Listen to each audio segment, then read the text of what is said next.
আমার মাসুমের বাচ্চাটা কি অপরাধ করছে নির্মম ভাবে আমার বাচ্চাটা হত্যা করলো। আমি এই বাচ্চাটা ছাড়া আমি থাকবো কেউ নেই।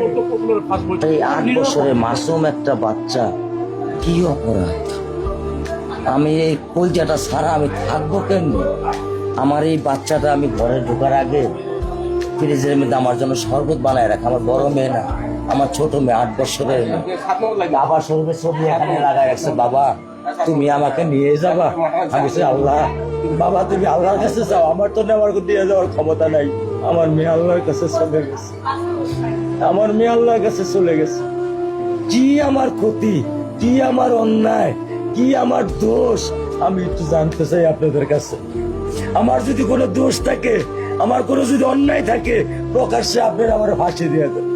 আমার পক্ষে সম্ভব না, দিনে ও 50 থেকে 100টা কল দেয় আমারে। বাবা তুমি কখন আসবা, বাবা তুমি কখন আসবা, বাবা তুমি কখন আসবা। 8টা বছর আমি আমার বুকের এই ঘরে ঘুম পাড়াইছি। আমি আজকে আমি কার সাথে ঘুম আসবো? আমি কি দিয়ে মনে সান্ত্বনা দিব? আমার অপরাধ কি?